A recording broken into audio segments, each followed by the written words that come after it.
Estamos en CGN Noticias, Radio y Televisión, en nuestro espacio Frente a Frente, un diálogo con la ciudadanía.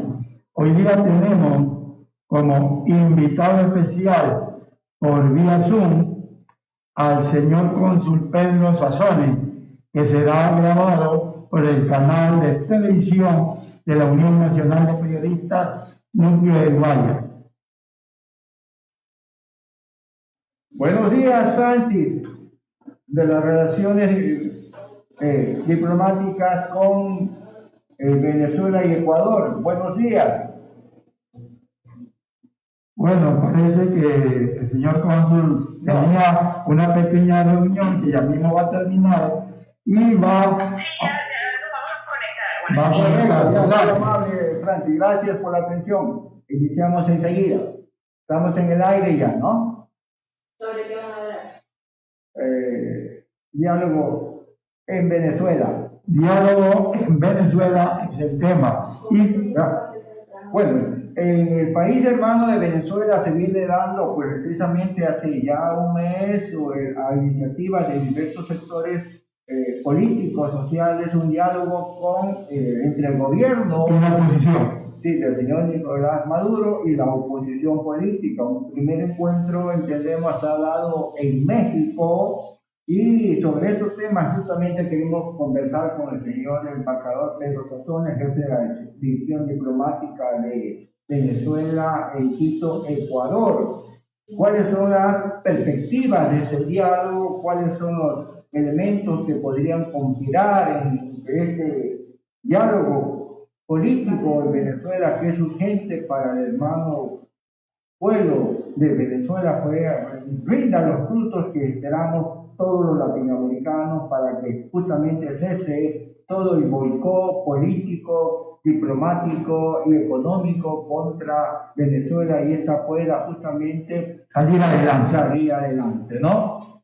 Entonces, simplemente estamos esperando para que el señor Pedro Sazones, como decimos, jefe diplomático en Quito, de Venezuela, se pueda conectar con nosotros y empezamos inmediatamente el diálogo. Creo que es importante este tema, dado que Ecuador también es parte de una gran recepción de hermanos y hermanas venezolanas que están en un número más o menos de 400 más en el país y que requieren urgente atención por parte también tanto de Venezuela y en particular de la diplomacia y el Estado ecuatoriano. Bienvenido, señor Pedro Sazones, muy amable por atendernos, gracias por facilitarnos esta entrevista en el programa. Gracias. Buenos días, compañero, ¿cómo estamos?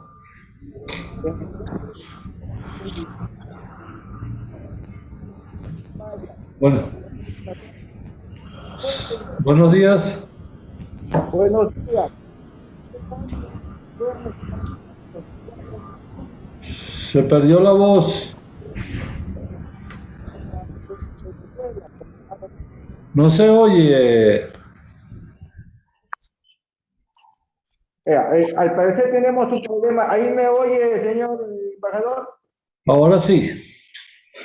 Ya, le presentaba, presentándole la gracia y la bienvenida a este programa Frente a Frente, un diálogo con la ciudadanía, ¿no? Y la gentileza de atender nuestra invitación. Le preguntaba, ¿cuál es la perspectiva que ve el gobierno de Venezuela con el diálogo político dado en México con la llamada oposición política en Venezuela? Sí, bueno, nosotros primero es necesario ubicar los antecedentes de este diálogo, ¿no? Nosotros hemos estado trabajando desde hace mucho tiempo, tenemos ya 2 o 3 años trabajando en esta idea del diálogo, de la necesidad de sentarse a conversar sobre la realidad política y la realidad económica en Venezuela. Lamentablemente, como se conoce, la oposición, las oposiciones, porque hay diferentes posturas. Hay una oposición en la cual nosotros iniciamos un primer desarrollo que tuvo resultados con la participación de ellos en las elecciones pasadas de la Asamblea Nacional. Con ellos se abrió un diálogo de hace aproximadamente 2 años.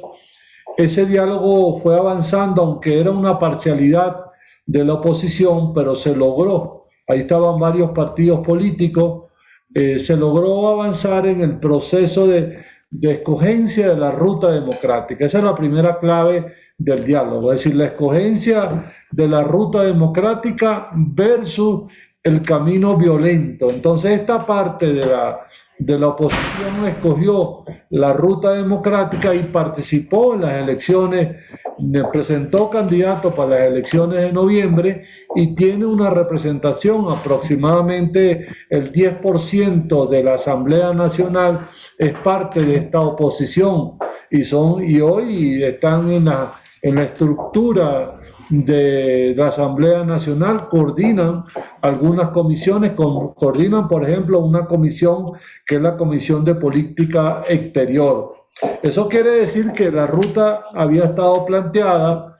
El otro sector, que es el sector golpista, el sector que vino impulsando y ha promovido de manera consistente el cerco y la aplicación de medidas coercitivas unilaterales en contra de Venezuela. Este es el sector que hace vida política en los Estados Unidos y hace vida política en Colombia y alguna representación en Europa, en concreto en España.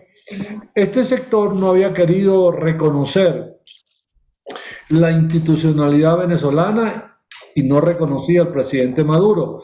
Este sector fue el que promovió la estructura bajo la guía del presidente de los Estados Unidos, de un presidente fantasma, el señor Guaidó. Hicieron las condiciones de la autoproclamación en una plaza pública.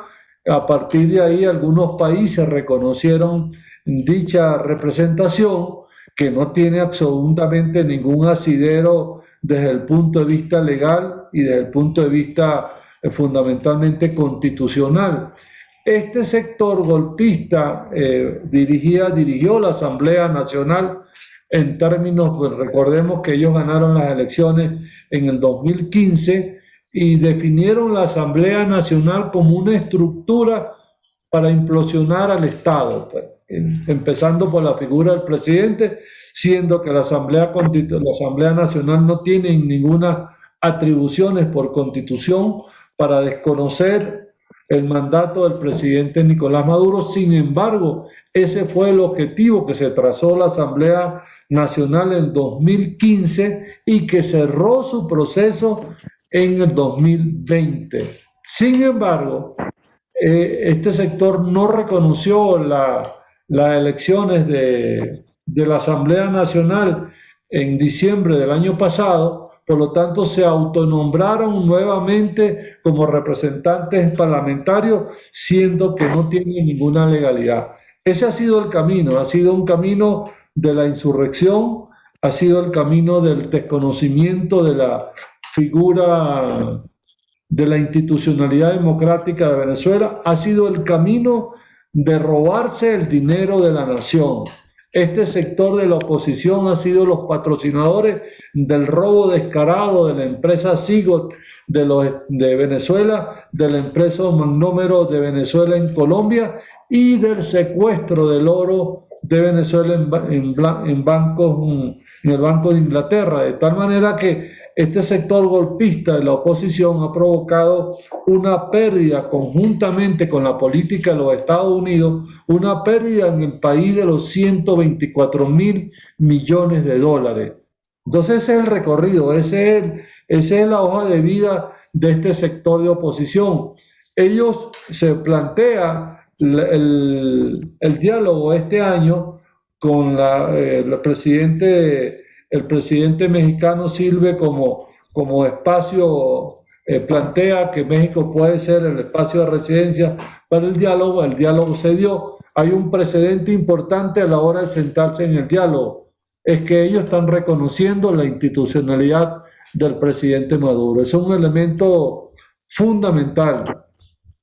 Entonces, porque la conversación no es entre la representación de la presidencia de Venezuela y la representación de la plataforma unitaria de la oposición. Esas es las dos figuras que están sentadas en México.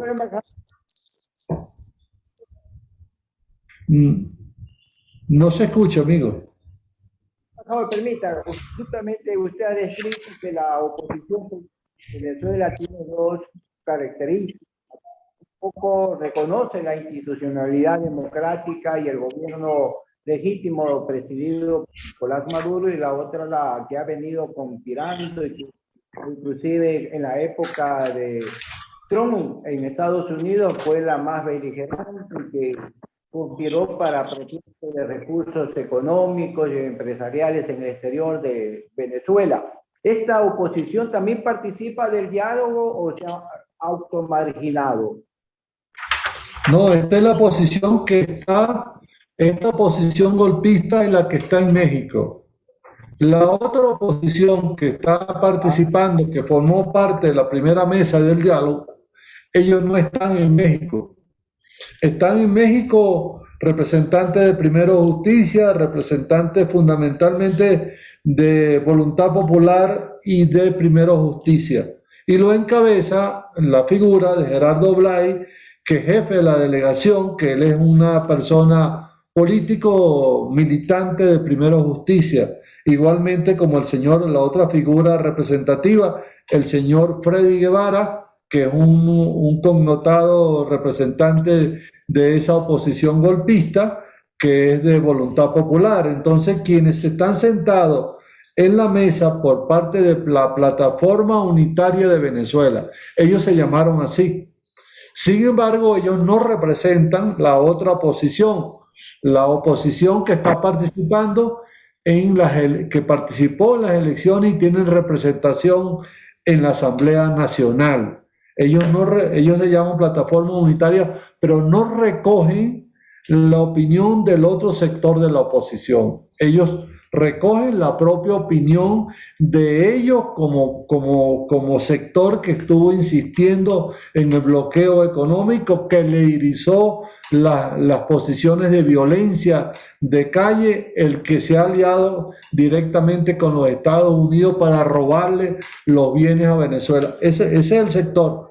De ahí la importancia, sino porque ellos representan ese sector que tiene la conexión con los Estados Unidos, porque para entender la situación política, no solamente entender la complejidad de ahí que hay varias oposiciones en Venezuela, sino entender la complejidad de quienes marcan las líneas políticas de desarrollo es los Estados Unidos a este sector.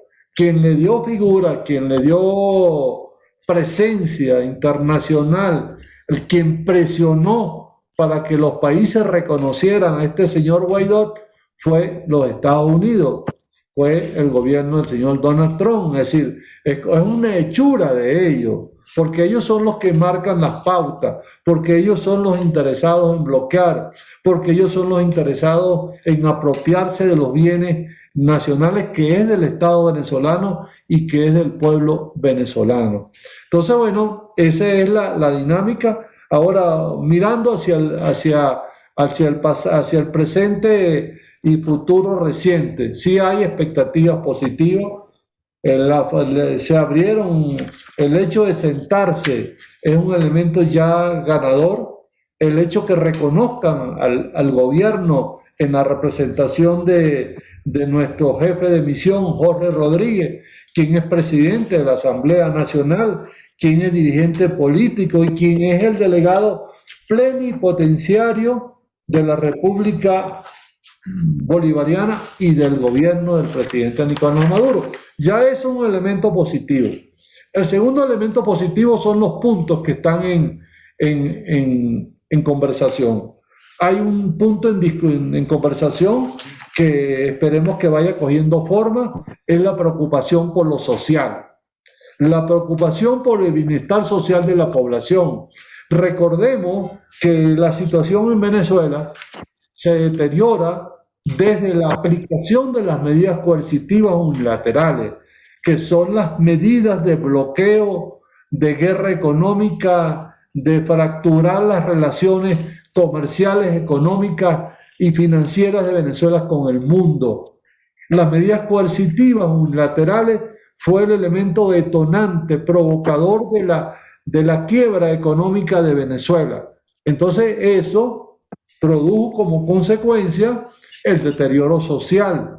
Entonces ahí hay dos elementos implicados que el diálogo tiene que dar como resultado. Primero, que se suspendan las medidas coercitivas, que se suspenda el bloqueo económico, que Venezuela pueda vender su petróleo al mundo, que Venezuela pueda contratar servicios para el mejoramiento de la infraestructura en Venezuela. Se llegó al extremo, por ejemplo, y eso es importante que se conozca, hasta para perseguir a las empresas que se contrataban para servicios técnicos especializados, tanto para las refinerías nuestras, tanto para el sistema eléctrico, tanto para el sistema de redes de agua. Si una empresa que era contratada, porque es lógico, porque las tecnologías están en el mundo y están en los países desarrollados, es lógico, como hace todo país del mundo, que contrata servicios para mejoramiento de la calidad, para el mantenimiento de los servicios.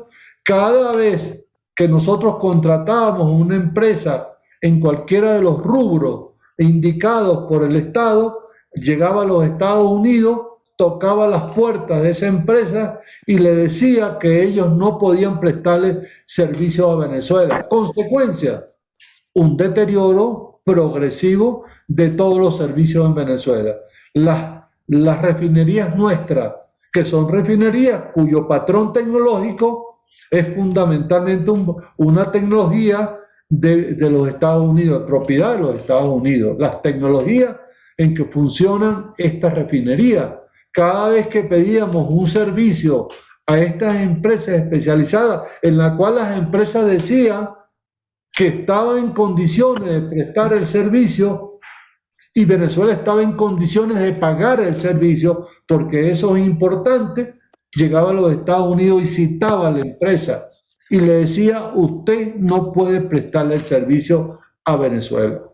Es decir, el objetivo era destruir la base productiva de prestación de servicios, de producción de hidrocarburos, de producción de gasolina, para colapsar toda la situación. Entonces, el hecho que esos asuntos se ventilen en la mesa de negociación, en primero el epicentro social y colateral a lo social como determinante la situación del bloqueo económico y financiero y el robo de los bienes como causante del deterioro, es un elemento importante, positivo para ese proceso.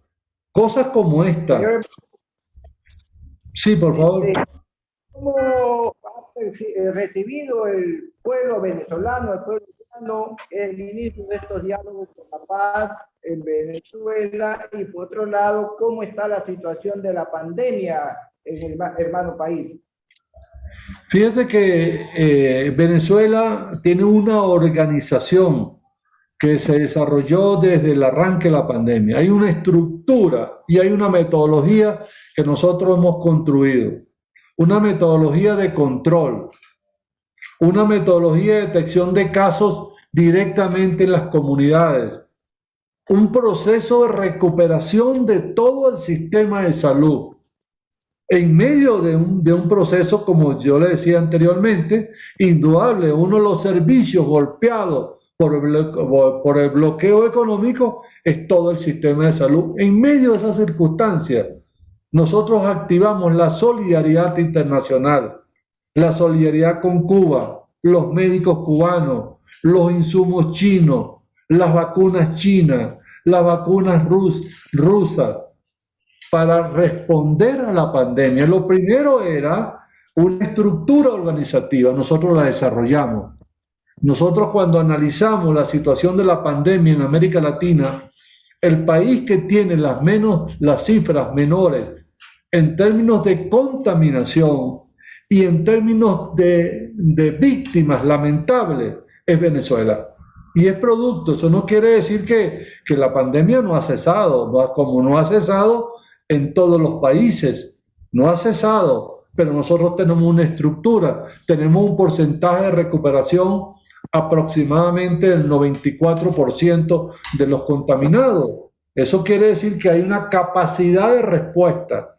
Y ahorita estamos en la fase de vacunación masiva. Uno dice, ¿y por qué no lo hicieron antes? Porque el sistema COVAX nos bloqueó. Nos bloquearon el pago de la vacuna. Los bancos nos bloqueó los fondos. Nosotros pagamos 20 millones de dólares y nos bloquearon la compra de la vacuna. Es ahora cuando COVAX, el sistema COVAX, recordemos que el sistema COVAX es el sistema de Naciones Unidas, es ahora cuando el sistema COVAX desbloqueó y está dinamizando en un proceso lento de entrega de vacunas. Pero hay una respuesta, a pesar de las circunstancias. Embajador, gracias por su respuesta. Sabe que las redes, la televisión, el tiempo es bastante corto. Le queremos agradecer su diligencia, su atención a este programa y hasta una nueva oportunidad. Auguramos pues los mejores éxitos en estos diálogos por la paz y la bueno, que vuelva la democracia en Venezuela y que se recupere particularmente todos los recursos económicos incautados ilegalmente en el hermano país. Hasta una nueva oportunidad. Hay una cosa última, la democracia no se ha perdido, no es que vuelva, es que no se ha perdido la democracia. Venezuela es un país democrático. Muy amable, señor Marcos, gracias. Hasta una nueva oportunidad. Volvemos en unos segundos en frente a frente, un diálogo con la ciudadanía.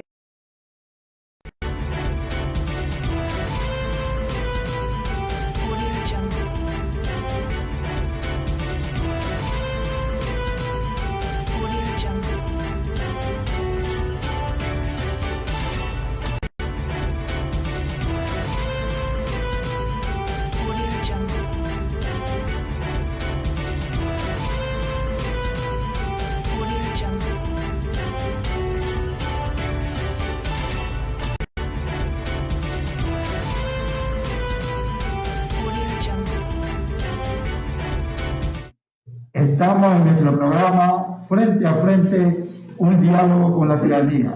Hoy día contamos con la visita de la Asamblea de Pachacuti, la arquitecta Patricia Sánchez. Bienvenida a nuestro programa. Sé que está haciendo una ardua labor en el ámbito de la vivienda. Convéncenos. Muchísimas gracias, Carlos, a la Unión Nacional de Periodistas, que siempre tiene unas puertas abiertas para la comunicación permanente con el público. Sí, estamos trabajando en la Comisión de Gobiernos Locales, la Ley de Vivienda Social, y estamos avanzando a buen ritmo, al ritmo que la nueva ley indica que tenemos que cumplir este segundo informe que estamos elaborando. Les recuerdo que esta ley viene de la asamblea anterior como un primer informe, y ese primer informe lo estamos cambiando, más que cambiando, estamos integrando a esta ley a actores que están participando activamente en la producción de vivienda que no estaban consideradas anteriormente en este primer informe. Este primer informe estaba enfocado fundamentalmente a la empresa constructora como oferente en la producción de la vivienda social. Nosotros estamos integrando en este segundo informe a todo lo que se conoce con el nombre genérico de la producción social del hábitat. Son todos los actores que hacen hábitat, que producen el hábitat, que ofertan hábitat bajo un objetivo que es no el mercado, no satisfacer la vivienda vía mercado, considerar la vivienda vía mercancía, sino la vivienda como valor de uso. Social. De uso social y sin que pase por el mercado, ¿no? Es la autosatisfacción de las necesidades de vivienda por muchos grupos sociales que lo hacen ahora. que ahora producen vivienda, la vivienda popular, la conocemos como la vivienda popular, pero que lo hacen sin tener ningún tipo de acceso a crédito, por ejemplo, sin acceso a la asistencia técnica, que son parte de una política pública. O sea, es directo, digo. Sí, ahora lo que estamos integrando en esta ley es a todos estos actores, estos actores que históricamente producen la vivienda social, que no han sido considerados como objeto, como parte, como beneficiarios de la política pública. Eso es lo más interesante, lo más importante de esta ley. Es decir, que esta ley, que tenía una concepción únicamente de la vivienda social como de mercado, ahora estamos integrando también al Estado en su rol importante en la oferta de vivienda social. Mercado y Estado actuando en favor de los ecuatorianos. Ahora hay una gran cuestión que yo me acuerdo que usted toda la vida ha estado dedicado a la parte de la vivienda de carácter social, ayudar a la clase necesitada. Sí, en realidad ha sido muy satisfactorio para mí iniciar la tarea parlamentaria con esta ley, incrementar esta parte importante en esta ley que no se había tomado en cuenta y que es la que realmente va a poder intervenir en bajar el déficit habitacional. ¿Por qué? Porque si no atendemos a la gente más pobre seguirá, que es marginada de la política pública y que es marginada y excluida del mercado, porque para tener una vivienda bien montada hay que tener ingresos seguros, trabajos seguros. Si es que no integramos a todo este segmento de población, que es alrededor de Quintil 1 y de Quintil 2, los déficits habitacionales seguirán creciendo. En este momento, ¿por qué? Porque esta gente no encuentra en la política pública respuesta y va a buscar los asentamientos informales. Termina siendo víctima del traficante de suelo, del invasor y del político de turno que lo utiliza clientelarmente cada 2 años en las elecciones. Hola Patricia, algo importante. La Asamblea ahorita está con una imagen un poco negativa. Vemos que le están dando duro a la presidenta de la Asamblea, porque dice que es un contrato millonario referente a desayuno, almuerzo y cena. Sí, el fin de semana las redes sociales han estado llenas de esta noticia, que para nada la compartimos. Creemos que vivimos una época dura, difícil, en que la austeridad debe primar en primer lugar. En segundo lugar, el Pachacuti es un partido político absolutamente austero. Yo viajo cada semana a Quito en flota Ecuador, que me cuesta $15 del pasaje, que me ahorro además el hotel porque tengo que dormir ahí mismo. Y en realidad, y esto lo pagamos cada asambleísta de nuestros bolsillos. Entonces, eso no se dice. Claro, se pone mucho énfasis en la factura alta, sí, alta. Yo jamás pagaría un hotel de ese valor, ni de mi bolsillo, ni del bolsillo público. Tenemos que coincidir en eso con la ciudadanía. Pero ¿por qué no se pone énfasis en lo que la Asamblea está haciendo? En los trabajos que está haciendo. Estamos haciendo una ley de vivienda, por ejemplo, específicamente en este caso. Que no existe ley de vivienda. Estamos trabajando y ya trabajamos, ya la ingresamos la semana pasada, la ley para bajar la tasa de interés. Esa es una ley súper importante, una ley que va a dinamizar y que va a reactivar la economía, que fue promesa de campaña de Pachacuti, pero que fundamentalmente ha sido la promesa de campaña del presidente Lazo, que dijo que en 100 días iba a reactivar la economía y no lo vemos. Bueno, ahí está un proyecto de ley. Ahí está, y eso también es del bloque Pachacuti y también es de la Asamblea, porque la Asamblea en su conjunto, los 137 asambleístas, vamos a tener que decidir por esta ley. Entonces, ¿por qué no se dice nada? ¿Por qué la prensa no dice nada de eso? ¿Por qué? Porque hay un intento de desprestigiar a la Asamblea, porque atrás del desprestigio de la Asamblea viene la consulta popular o la muerte cruzada y viene el proyecto neoliberal de privatizaciones. Eso es la verdadera intención del desprestigio de la Asamblea. Los asambleístas solo sirven para robar, para comer bien, para dormir bien, no sirven para hacer leyes, no sirven, están obstaculizando el proyecto del Ejecutivo, pero público en general. El proyecto del Ejecutivo son las privatizaciones, viene una política fuerte de TLC a nivel mundial, viene la firma y de la actualización con el Fondo Monetario Internacional, viene la venta de todo el patrimonio del Estado. Eso es lo que se nos viene atrás del desprestigio de la Asamblea. Patricia, en los 4 meses del presidente Lasso, ¿usted cómo lo calificaría? Tendría que recurrir a una calificación 2 sobre 10. O sea, no, todo lo que él ha prometido en la campaña no se ha llegado a cumplir. Más lo está haciendo Pachacuti, como vemos, a través de una ley de vivienda. Bueno, no conozco todavía ni una sola ley que haya presentado el Ejecutivo, que haya sido aprobada o que hay muy pocas iniciativas, no pasan de 2, ¿no? Y no han sido aprobadas. En primer lugar, no llegan las propuestas. Y no llegan las propuestas porque están esperando que la Asamblea caiga. Cuando la Asamblea ya esté en los suelos, ahí nos meterán el paquetazo. Eso es claro. O sea, esa es la idea fundamental del gobierno. Esa es la idea fundamental. Mientras tanto, tapar todos los bloques de una u otra forma estamos haciendo. Pachacuti ya está haciendo su trabajo. Hay otros bloques que también están haciendo su trabajo. Bueno, la Asamblea es un conjunto de posiciones políticas, de posiciones ideológicas que estamos construyendo desde este poder una alternativa para el país. Y esa es difícil, es duro. ¿Por qué? Porque son posiciones contradictorias muchas veces, pero ese es lo que la gente, lo que la ciudadanía nos exige a nosotros, que construyamos leyes en favor del país. Y eso es lo que estamos haciendo. Ahora, Patricia, aquí, por ejemplo, en todo el país vemos que no hay seguridad. Todos los días hay muertes a diario.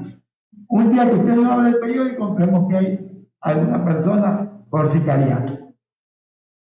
Lamentablemente tenemos que reconocer que la economía informal vía narcotráfico está cada día más fuerte en el país. Pero eso tiene su razón también. Y la razón fundamental es la no reactivación vía formal del aparato productivo. Por eso la ley de la baja de la tasa de interés, que fundamentalmente lo que va a hacer es regular el mercado financiero. ¿Para qué? Para activar, para la generación y el fomento del ahorro nacional con la finalidad de invertir en la reactivación productiva. Proponemos bajar en un 25% la tasa de interés en absolutamente todos los créditos que en este momento existen, así como la condonación de la condonación de los intereses. Escúchese bien, la condonación de los intereses de todos los deudores de todo tipo de crédito por bajo los $300,000. Ahí se incluyen créditos a pequeños empresarios, a los agricultores, campesinos y agricultores que están perdiendo sus pequeñas tierras heredadas de sus antepasados. Ahí se incluyen a los pequeños emprendedores urbanos, pequeños emprendedores rurales, gente que ha tenido que endeudarse esta vida y la otra para poder salvarse del COVID. Ahí están los estudiantes con sus créditos estudiantiles. Están las miles de familias que compraron una vivienda y que no pueden pagar. Bueno, vamos a reactivar el aparato productivo bajando la tasa de interés y condonando esas deudas, que muchas de ellas están calculadas con tasas no productivas, tasas especulativas, por un lado, y por otro lado, intereses sobre los intereses. La idea fundamental de esta ley es regular el mercado financiero, regular y controlar. Y no me vengan con la gran justificación de que las tasas se regulan, que las tasas no se regulan con ley. Por supuesto que ahora no se regulan con la ley, por supuesto, porque no existe la ley. pero en el momento en que existe la ley, esta ley que vamos a aprobarla en el Congreso, esta ley tendrá que ser de cumplimiento del sistema financiero y de la banca. Y ahí sí las tasas van a bajar. En el momento que existe una ley, las tasas van a bajar. En este momento las tasas no bajan porque no existe la ley, simple y llanamente por ese motivo. Patricia, para terminar, ahora ustedes estuvieron respaldados por Yacu Pérez, ¿se acuerdan? Y ahora Yacu Pérez habla de que él tiene un nuevo partido político y critica duramente a Pachacuti. Yacu Pérez era nuestro candidato, fue nuestro candidato a la presidencia de la República. Respetamos mucho al compañero, pero el compañero dejó al movimiento y dejó de ser orgánico. Nosotros, uno de los principios básicos del movimiento Pachacuti es su organicidad. El compañero se hizo acostado, está formando un nuevo espacio político que se llama Somos Agua. Tiene todo su derecho de hacerlo, como cualquiera de los ecuatorianos. Absolutamente, le deseamos mucha suerte. Si es que más gente se introduce a la política con objetivos positivos de cambiar el país, bienvenidos sean todos a la política. El compañero ahora ha escogido otro camino y lo respetamos. Nosotros seguiremos construyendo nuestro país plurinacional, seguiremos construyendo nuestra Minga por la Vida, seguimos tejiendo este nuevo país incluyente, igualitario, que da espacio y cabida para todos y todas. Patricia, usted sabe que en televisión y en las redes el tiempo es nuestro enemigo. La dejamos con las palabras finales, agradeciendo de antemano tu visita a nuestro programa Frente a Frente, un diálogo con la ciudadanía. Muchas gracias a todos los que nos escuchan. Invitarlos a que la tarea legislativa no solamente es de los 137 asambleístas, cada uno de nosotros debemos ser colegisladores y cofiscalizadores si queremos cambiar este país. Invitarlos a ese compromiso colectivo, y que solamente desde el hacer realmente podemos cambiar las cosas. Muchísimas gracias. Fue la intervención de la arquitecta Patricia Sánchez, asambleísta del Pachacuti. Hasta mañana.